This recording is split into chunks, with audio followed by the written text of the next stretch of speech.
Bismillahirrahmanirrahim. Kemudian yang kedua itu adalah ittisalul basari, kontak pandangan, kontak penglihatan. Di antaranya adalah idamatul ittisalin nadhari bainal muallim wal muta'allim. Kontinuitas kontak pandangan antara guru dengan murid. Karena pandangan mata ini penting.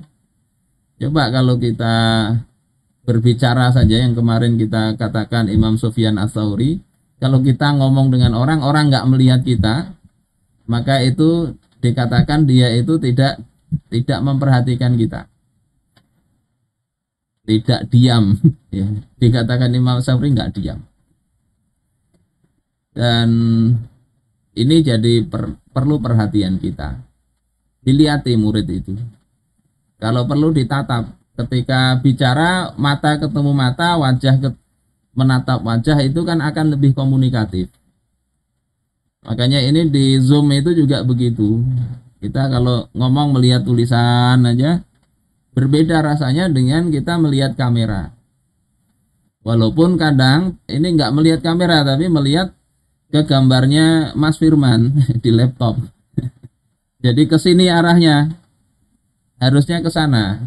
Ini penting, perlu diperhatikan di antara uslub dalam mengajar. Karena lain rasanya kita dilihat dengan tidak. Kecuali nanti ketika mengajar ke lain jenis, yang wajahnya cantik-cantik, kita masih muda, maka ya ditahanlah pandangan itu. Ini ada riwayat dari Jabir bin Abdullah.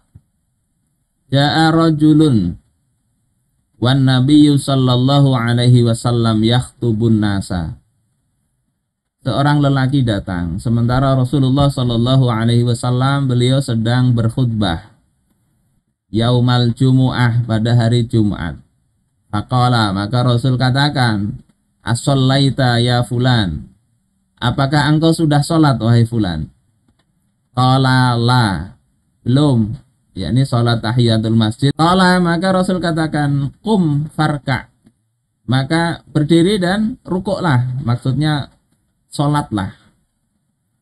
Apa yang bisa kita tarik dari perhatian ini? Rasul jadi khotib, tapi beliau itu berarti pandangannya ke jamaah, bukan memandang teks khutbah. Karena Rasul kada betek khutbahnya, nggak baca beliau. Jadi pandangan ke jamaah. Dan beliau perhatian kepada jamaah. Kalau orang tidak perhatian, nggak tahu itu ada jamaah hilang atau jamaah datang, dia nggak perhatian. Tapi Rasul itu ngerti, ada orang datang mau langsung duduk, disuruh berdiri sholat dulu, sholat tahiyatul masjid.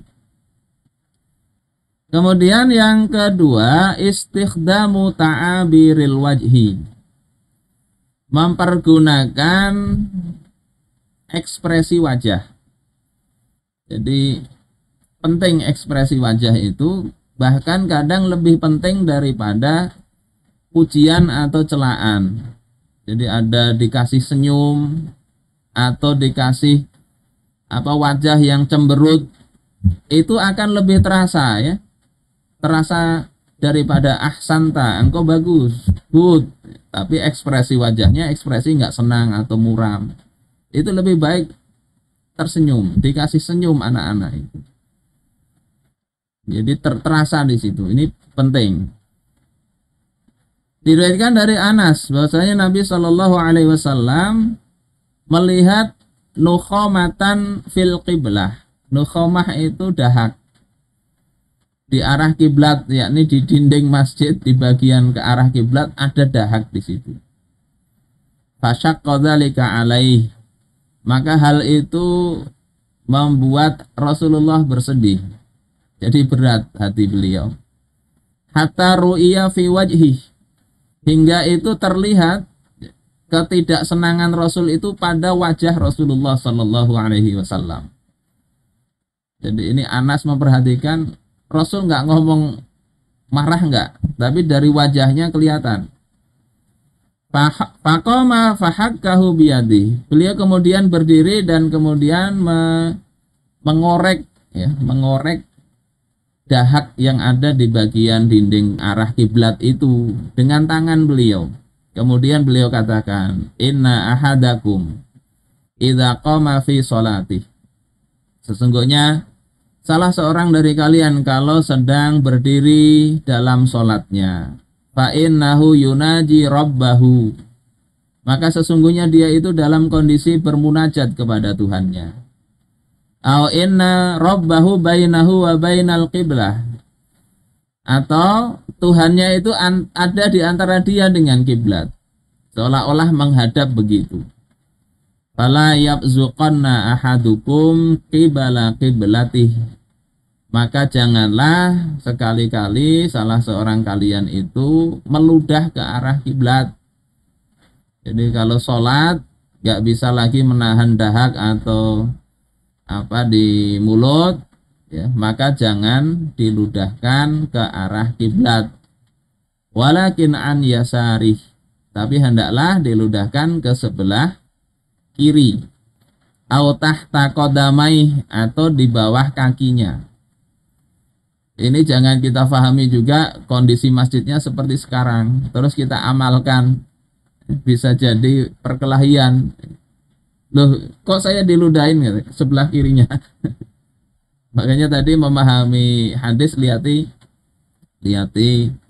makna yang dikandung di sana. Saat itu masjidnya masih dalam kondisi nggak berkeramik, ya, masjidnya pasir, sehingga ketika ada yang kencing disimbur saja pakai air.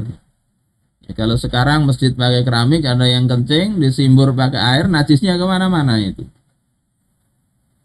Apa yang bisa kita tarik pelajaran dari sini? Rasul itu kondisi senang, kondisi sedih itu ditampakkan di dalam wajah beliau. Nanti ada riwayat yang lain bagaimana Rasul tersenyum senang ketika para sahabat itu memberikan infak untuk perang Tabuk. Nah, itu tidak kita tampilkan, bisa dibaca sendiri di kitabnya.